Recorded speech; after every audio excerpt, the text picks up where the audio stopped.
Terve. Morjesta. Terve Juho. Moro. No niin, tervetuloa tänne Haluatko Pemalaiseksi -ohjelman pariin.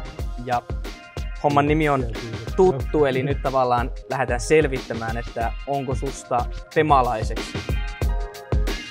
Kesätyöntekijöitä hyvinkin paljon kiinnostava kysymys, että mikä Pemamekissä viehättää eniten kesätyön hakijoita? A. Työtehtävien helppous. B. Opiskelija-asunnon vuokran kattava palkka. C. Loimaa paikkakuntana. Ja D. Loistava työilmapiiri. Siinä on aika monta hyvää vaihtoehtoa.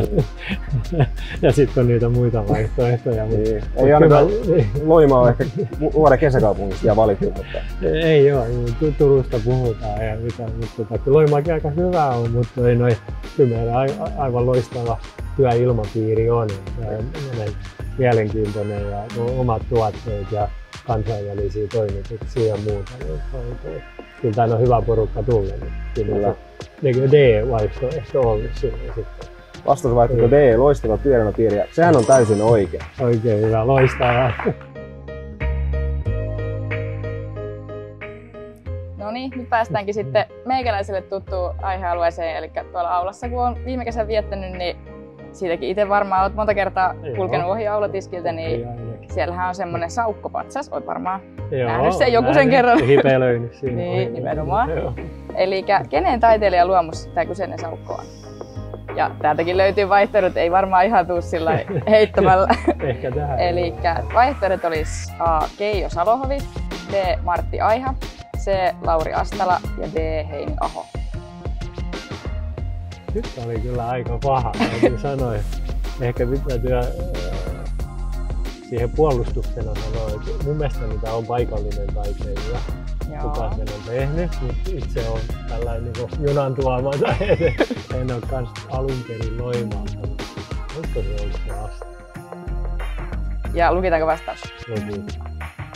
No tää meni nyt tällä kertaa väärin. Eli oikein vastaus olisi ollut A. Keijo Salohovi. Mutta eipä se saukko paljon puhu siinä vaikka ohi kulkee, et eihän ole tekijänsä kertonut kyllä meille. Mun mielestä siellä on se kyltti, mutta olikohan siinä se taiteilija? Liian pientä bränttiä selvästi kyltissä. Täytyy tarkistaa heti. Armoton tenttaaminen jatkuu. Mutta nyt päästäänkin viime kesätöihin. Että mitäs luulet, mihin kesätyötehtävään tuli keväällä 2023 eniten hakemuksia? Vaihtoehdot on seuraavat. A. Mekaniikka-asentaja. B. Asiakaspalvelukoordinaattori. C. Ohjelmistosuunnittelija. Ja D. Mekaniikkasuunnittelija. Oi. Se on hyvä kysymys. Mä muistan, että meille tuli johonkin positioon tuli viime kesänä yli 200 hakemusta. Mä muistan, että mikä se noista nyt sitten oli. Voiko se olla, että se olisi ollut se ohjelmistosuunnittelija? Vastaan. Lukitaan vastaus ohjelmistosuunnittelija. Joo. Ja se on aivan oikein. Onneksi olkoon. Sitten voidaan hypätä viihteeseen. Pemalaiset. Nimenomaan. Ja meillä on vuosittain kesäjuhlat ja pikkujoulut. Joo. Ja siellä usein itse kullakin vähän lanteet laulaa enemmän tai vähemmän. Niin Pemamekin 50+2-vuotisjuhlilla, mitkä oli isot festarit, niin vuonna 2022 esiintyi JVG, Paavo Laapotti ja kuka kolmas. Niin vaihtoehdot on, haluatko sä... Mä sanon vaihtoehdot vielä. Joo, eli... Ihan tulee ihan kielen päälle. No joo. Eli B. Diandra, Suvi Teräsniska vai Katri Heler? Kyllä se Diandra oli. Kyllä se aivan oikein oli. Joo. Ihan liekeissä nyt.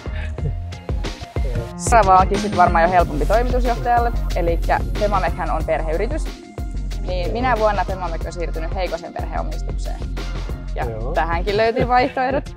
Eli A. 1986, B. 1988, C. 1989 ja D.